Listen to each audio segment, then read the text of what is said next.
जो अधीर आहे त्याची प्रार्थना ओठापर्यंतच राहून जाईल. ज्याच्यात थोडा धीर आहे त्याची प्रार्थना गळ्यापर्यंत पोहोचेल. ज्याच्यात आणखी धीर आहे त्याची प्रार्थना हृदयापर्यंत पोहोचेल. ज्याच्यात अनंत धैर्य आहे त्याची प्रार्थना आत्मा बनून जाते. जेव्हा प्रार्थना आत्मा बनते मग ती सुटत नाही. अब कैसे छूटे नामरट लागे, प्रभु जी तुम चंदन हम पानी, जाकी अंग अंग बास समानी, प्रभु जी तुम घनबन हम मोरा. आणि जसे आषाढात मेघ दाटून येतात, घनदाट मेघ, मोर नाचू लागतात, तसंच रोहिदास म्हणत आहेत की तू दाट मेघासारखा दाटून आला आहेस आणि मी तर मोर आहे, मी तर नाचू लागलो आहे.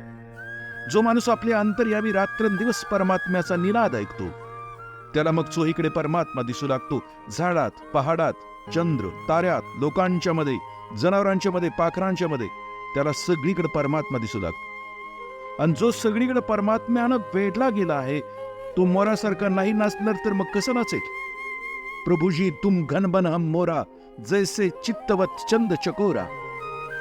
त्याचे डोळे तर जसे चातकाचे डोळे चंद्रावर खिळून राहतात, अगदी तसेच परमात्म्यावर खिळून राहतात.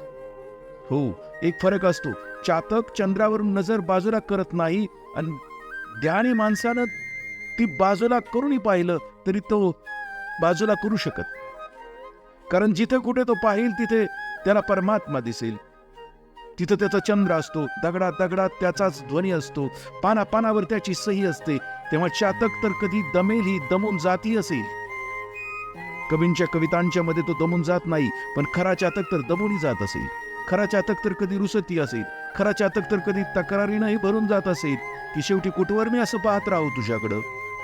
पण चातकाचं प्रतीक कवीनीच नाही वापरलेलं तर ऋषीने देखील त्याचा उपयोग केला. गोड आहे प्रतीक. चातक एकटक चंद्राकडे पाहतो, त्याला साऱ्या जगाचा विसर पडतो, साऱ्यांचा विसर पडतो, बस एक चंद्र चुरतो. अगदी अशीच घटना भक्ताबाबत ही घडते, पण त्याला साऱ्यांचा विसर पडत नाही, तर त्याच्याबाबत सारं चंद्रच बनून जातो. तू जिथे कुठं पाहतो तिथे त्याला परमात्माच आढळतो. प्रभुजी तुम दीपक हम बाती, जाकी ज्योती बरे दिन राती. रोहिदासांची वचन गोड आहेत, साधीसुधी पण मदाळ आहेत, गोड. प्रभुजी तुम दीपक हम बाती. तू ज्योत आहेस, मी तुझी वात आहे. मी तुझ्या इतकाही उपयोगी पडलो तरी ते खूप आहे. तुझी ज्योत जळण्यात माझा उपयोग झाला तरी खूप आहे. तुझा प्रकाश पसरवण्यात माझा उपयोग झाला तरी खूप आहे. हेच माझं तर सुदैव आहे की मी तुझ्या दिव्याची वात बनावं.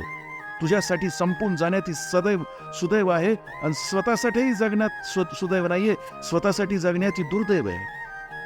तो नरक आहे. स्वतःसाठी जगणं म्हणजे नरक आहे, आणि तुझ्यासाठी संपून जाणं म्हणजे देखील भाग्याचं आहे, आणि तो तर खरा स्वर्ग आहे. प्रभुजी तुम दीपक हम बाती, जाकी ज्योती बरे दिन राती.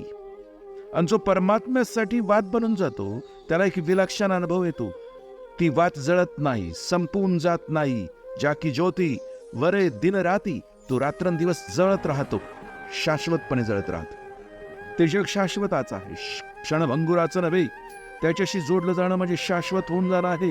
जसा एखादा थेंब समुद्रात पडला तर समुद्र बनून जातो, तसाच तो कुठल्याही निमित्तानं परमात्म्याशी जोडला जातो, वात बनून त्याच्याशी जोडला जातो, थेंब बनून त्याच्याशी जोडला जातो, चातकासारखा त्याच्याशी जोडला जातो. कोण कुठल्या प्रकारे जोडला जातो यानं फरक नाही पडत, पण परमात्म्याशी जोडलं जाताच काळ संपून जातो. शाश्वत, ज्याचा कुठला आरंभी नाही व कुठला शेवटी नाही, त्यात आपण प्रवेश करतो. जाकी ज्योती बरे दिन राती, प्रभुजी तुम मोती हम धागा. अशी छोटी छोटी प्रतीक आहेत की जे आम्हाला त्याच्याशी जोडून देतात. आम्ही त्या परमात्म्याशी जोडून जावो. जय हो, मंगल हो.